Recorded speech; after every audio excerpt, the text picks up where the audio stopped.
We have it under sworn testimony in the Oversight Committee that your former chief of staff was notified directly by these various commissioners about the fraud in Minnesota. That could be correct. So are you saying that your chief of staff didn't notify you? I'm saying I don't recall whether he did at that time or not, but we took action. So I'm assuming when we put our budgets together based on that, we put a package together for that legislative session. Let's talk about budgets, Governor Walz. Feeding Our Future went from $307,000 in 2018 to $199 million in 2021. Are you aware of this increase in budgetary costs from Feeding Our Future? Not specifically, but I know it increased during the pandemic. The Housing Stabilization Services went from $27 million in 2021 to $105 million in 2024. Are you aware of this increase, Governor Walz? Okay, pause. Did Tim Walz just sit in front of Congress and tell Byron Donalds, a man armed with sworn testimony, budget numbers, and a timeline, that he doesn't recall? That he's not specific on the numbers? This is the governor of Minnesota. Billions of your tax dollars gone. Fraud running rampant from 2019 all the way through his entire tenure, and this man is sitting there like he just woke up from a coma. Byron Donalds just walked into that hearing room and handed Walz a shovel, and Walz dug himself 6 feet under in real time. Stay right there. Like this video, subscribe if you're sick of career politicians stealing your money and lying to your face, and do not go anywhere, because we are about to break down every single moment Donalds made Walz squirm. The full clip is next. Watch it carefully. Governor Walz, when did you first receive notice of potential fraud in Minnesota's social services programs? Social service programs in general. We knew that there was issues with the CCAP program as early as 2012, and my first days in office, we started taking action. But as governor, when were you first notified? Before I took office.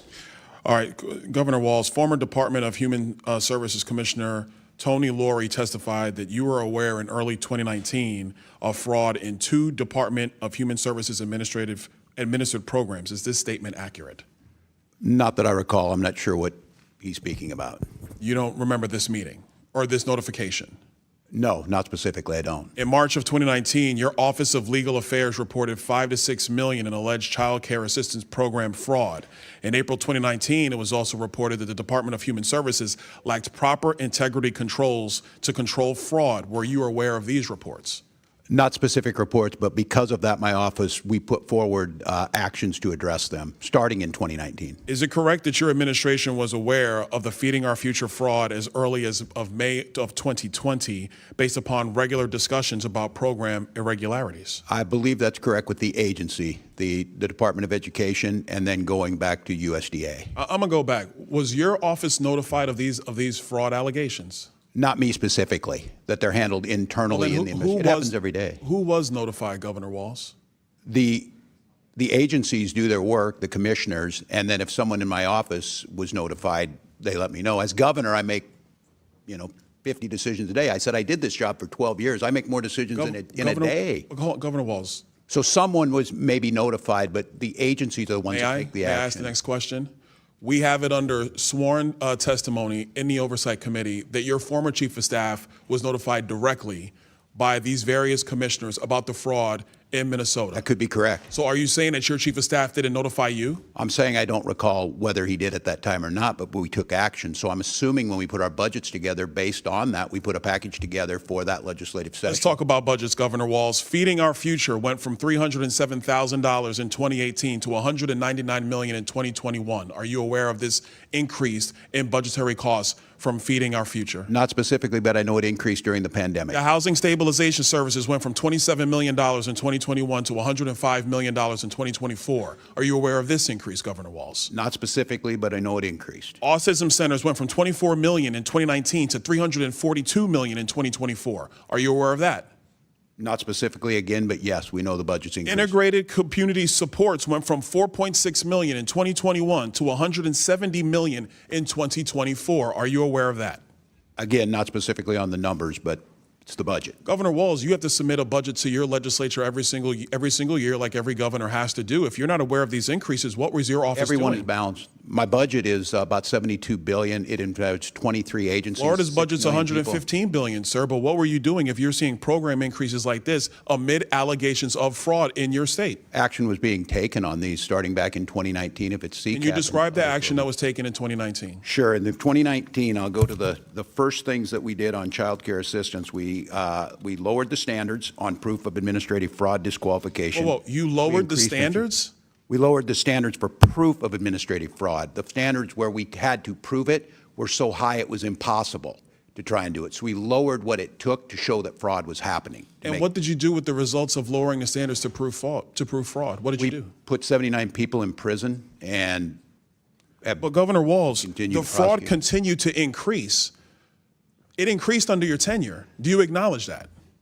Did the numbers increase? Yes. And I tell you, when you catch people and prosecute them, it shows up at the fraud increase. I would tell you, Congressman, just because you're not hearing about fraud doesn't mean it's not I got 50 happening. seconds, Governor, and I don't want to get into a fight with you, but let me move quickly to the Lieutenant Governor. Peggy Flanagan's your Lieutenant Governor, is that correct? That is correct. Does the Lieutenant Governor go on the ticket with you, or are they elected by themselves on a ballot in the state of Minnesota? It's on a ticket. It's on a ticket. Peggy Flanagan essentially works for you. She has an independent office. She's a constitutional officer. She's on the ticket, but she is independent as a constitutional You officer. could ask for her resignation at any time. Is that correct? That's typically how it works with lieutenant governors. Yeah, but she's a constitutional officer. I don't believe that's happened in Minnesota. Peggy Flanagan is, there are accusations that she was intimidating whistleblowers.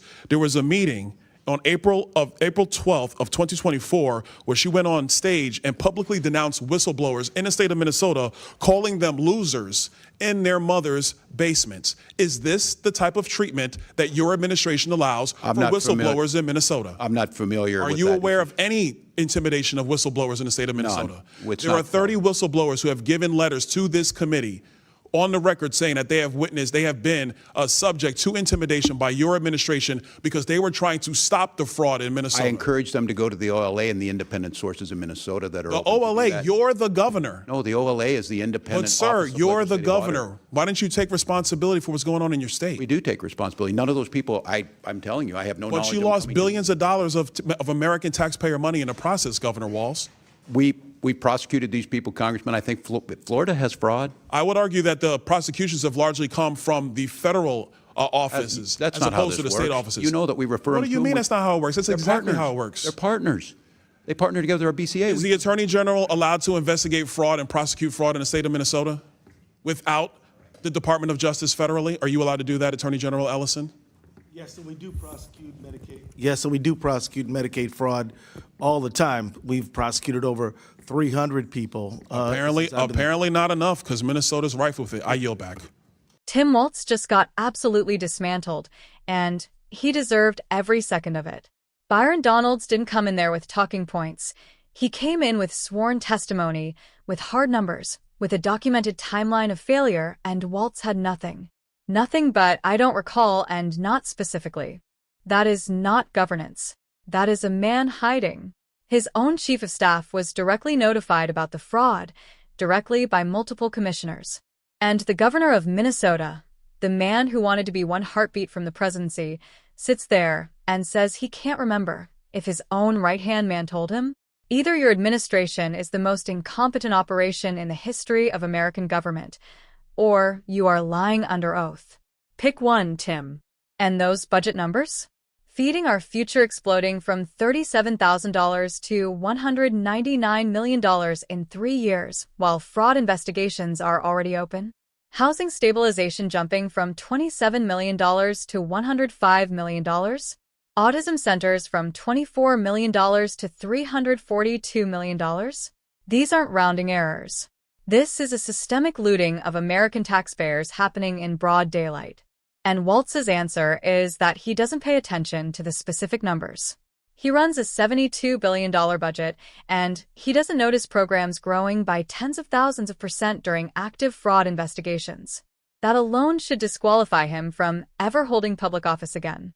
Then he has the nerve to try to spin lowering the fraud-proof standards as some kind of victory. That is an admission that his system was so broken, so corrupted, so thoroughly mismanaged that they couldn't even prosecute criminals under their own rules. That's not reform. That's collapse dressed up in a press release. And the whistleblowers, 30 people on record, with letters submitted to that committee saying they were intimidated by Walz's administration for trying to stop the bleeding. His lieutenant governor called them losers in their mother's basement from a public stage. That is who these people are. That is the radical left's answer to accountability, mockery, intimidation, and silence. Byron Donalds stood in that room and refused to let any of it slide, and that is exactly what real oversight looks like.